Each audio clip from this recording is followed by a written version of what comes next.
नमस्कार, स्वागत है आपका द न्यूज पर। मैं हूं आपके साथ शरण। पूरे देश में लागू हो चुका है सीएए और अब एनआरसी यानी कि नेशनल रजिस्टर ऑफ सिटीजन्स को लेकर अब बड़ा बयान जो है वो देश के गृह मंत्री अमित शाह के द्वारा दिया गया है। जहां एक तरफ पूरे देश में जो है वो सीएए लागू कर दिया गया है, नागरिक संशोधन कानून, जिसको लेकर लगातार विपक्षी पार्टियां जो हैं वो लोकसभा चुनाव को लेकर माहौल बनाने की कोशिश कर रही हैं। पर इसी बीच में देखिए, इंडिया टुडे के कॉन्क्लेव के दौरान जो है वो देश के गृह मंत्री अमित शाह ने कई सवालों को लेकर जो है वो जवाब दिया, जिसमें एक तरफ सीएए को लेकर पूछा गया सवाल तो वहीं दूसरी तरफ पूछे गए सवाल के अब सीएए के बाद एनआरसी को लेकर क्या है तैयारी गवर्नमेंट की, जिस पर गृह मंत्री अमित शाह ने कहा कि एनआरसी पर अभी हम कुछ कहना नहीं चाहते हैं, लोकसभा चुनाव के बाद दूंगा मैं इस पर जवाब। यानी कि देखिए, वही एनआरसी को लेकर ये जवाब जो है वो देश के गृह मंत्री अमित शाह के द्वारा दिया गया है, जिस एनआरसी को लेकर ममता बनर्जी, असदुद्दीन ओवैसी और कांग्रेस और साथ में दिल्ली के मुख्यमंत्री अरविंद केजरीवाल, देखिए अभी पूरे देश में जो है वो सीएए लागू किया गया है। पर सीएए के लागू होने के साथ साथ जो है वो कई तरीके के भ्रम जो है वो भी देश में फैलाए जा रहे हैं, जिसको लेकर भी देश के गृह मंत्री अमित शाह ने कहा कि विपक्ष जो है वो सीएए को लेकर पॉलिटिक्स कर रहा है और इनकी बातों में आने की जरूरत नहीं है। जी हाँ,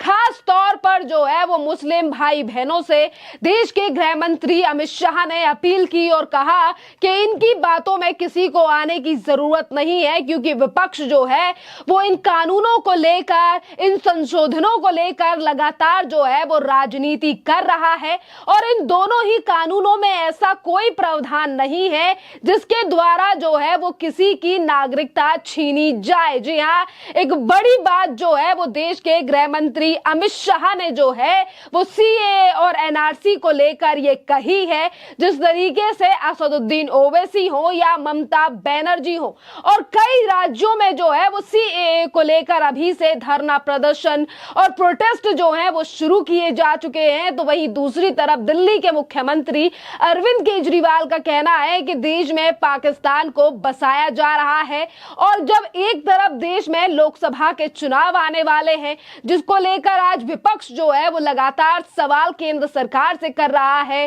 कि एक तरफ लोकसभा के चुनाव आ रहे हैं, इसीलिए जो है वो केंद्र सरकार सीएए लेकर आई है, सिटीजनशिप अमेंडमेंट एक्ट लेकर आई है, ये कानून लेकर आई है। और यही सवाल जो है वो कल कॉन्क्लेव में जब देश के गृह मंत्री अमित शाह से पूछा गया तो उन्होंने कहा कि ये कानून जो अभी हमने लागू किया है देश में, ये कोई 2024 नहीं बल्कि 2019 में ही लेकर आए थे। हम 2019 में भी लोकसभा के चुनाव जिस समय पर हुए थे और उस समय पर हमारे मैनिफेस्टो में सीएए का जिक्र किया गया था और मैंने उस समय पर भी कहा था कि ये कानून जो है वो देश में लागू किया जाएगा, पत्थर की लकीर। जी हाँ, गृह मंत्री अमित शाह ने कहा था कि मैंने ये बयान 2019 में ही दिया था कि सीएए देश में लागू होगा और ये पत्थर की लकीर है और हम इसे कर ही रहेंगे। जहां एक तरफ एनआरसी को लेकर साफ तौर पर गृह मंत्री अमित शाह ने कह दिया है कि इस पर चर्चा जो है वो और इस बात का जवाब जो है वो हम लोकसभा चुनाव के बाद देंगे, तो वहीं दूसरी तरफ अब इंतजार है भारतीय जनता पार्टी के मैनिफेस्टो का, क्योंकि देखिए मैनिफेस्टो क्या सामने आता है। अभी प्रधानमंत्री नरेंद्र मोदी के द्वारा, बीजेपी के द्वारा इस बार लोकसभा चुनाव को लेकर क्या वादे किए जाने हैं, इन पर भी सभी की नजरें टिकी हुई हैं, क्योंकि लगातार ये दावे किए जा रहे हैं कि 2019 में जो वादे किए गए थे और वही जो चीजें जो मैनिफेस्टो में बातें थी 2019 में, वो वादे हमने इन पिछले 5 साल के कार्यकाल में पूरे किए हैं, जिसमें से एक सीएए भी था। तो अब अगर एनआरसी को लेकर इस तरीके का बयान देश के गृह मंत्री अमित शाह की तरफ से दिया गया है तो ये बड़ा झटका उस विपक्ष के लिए भी है जो लगातार सीए और एनआरसी को आपस में जोड़कर कहीं ना कहीं देश में माहौल बनाने की कोशिश कर रहा था। क्योंकि देखिए, अगर हम 2019 की बात करें तो उस समय पर सीए लागू करने की बात जो है वो केंद्र सरकार के द्वारा की गई थी। वो राज्यसभा से लेकर दोनों सदनों में जो है वो बिल पास किया गया था, जहां तक कि राष्ट्रपति रामनाथ कोविंद के हस्ताक्षर जो हैं वो भी उस कानून पे हो चुके थे। बावजूद इसके ये आरोप लगाया गया कि देश में कहीं ना कहीं बंटवारे की राजनीति के चलते जो है वो सीएए लाया गया है और इसी के साथ विपक्ष ने जो है वो सीए के साथ एनपीआर, नेशनल पॉपुलेशन रजिस्टर और एनआरसी जैसी चीजों को एक साथ जोड़ दिया था, जिसके बाद ये माहौल बनाया गया कि कहीं ना कहीं एक विशेष समुदाय को जो है वो बीजेपी टारगेट कर रही है और इसी तरीके से माहौल तैयार करने की कोशिश जो है वो विपक्ष के द्वारा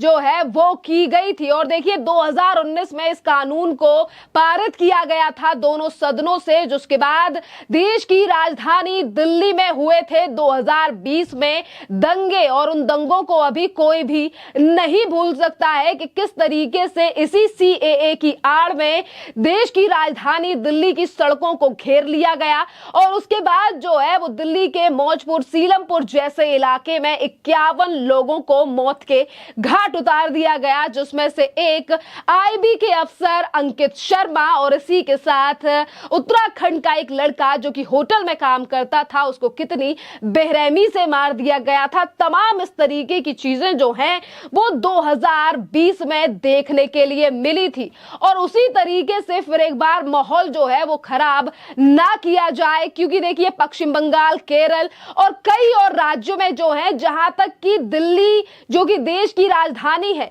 देश की राजधानी दिल्ली में भी कई यूनिवर्सिटियों में सीए के विरोध में जो है वो प्रोटेस्ट निकाले गए और कहीं ना कहीं इस बार केंद्र सरकार जो है वो स्थिति को संभालने में जो है वो पहले से ही तैयारी कर चुकी है, क्योंकि इस बार ना ही तो विपक्ष का एजेंडा काम आ रहा है, जिस तरीके से भ्रम फैलाने की कोशिश की जा रही है, क्योंकि गृह मंत्री से लेकर तमाम जो बड़े राजनेता हैं वो इस बात पर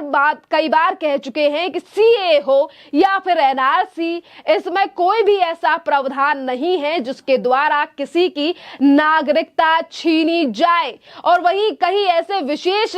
जानकार भी हैं कानून के जो लगातार इस बात को दोहरा रहे हैं कि अगर सीएए देश में इंप्लीमेंट हुआ है, लागू कर दिया गया है, नोटिफिकेशन जारी कर दिया है, तो इससे संविधान की यानी कि संविधान को भी कोई नुकसान नहीं है। जिस तरीके से तमाम तरीके की बातें विपक्ष जो है वो करता हुआ नजर आ रहा है। खैर, जहां एक तरफ लोकसभा को लेकर विपक्ष राजनीति कर रहा है तो वहीं दूसरी तरफ गृह मंत्री अमित शाह ने तमाम पहलुओं पर सटीक जवाब दिए हैं जो जनता तक पहुंच भी रहे हैं और इसीलिए हालात जो हैं वो भी कंट्रोल हैं, क्योंकि हमेशा की तरह इस तरीके की चीजें जो हैं वो इस बार दिखाई नहीं दे रही हैं। खैर, इस पूरे मामले पर आप लोगों की जो भी राय हो आप हमें कमेंट कर जरूर बताइए। धन्यवाद।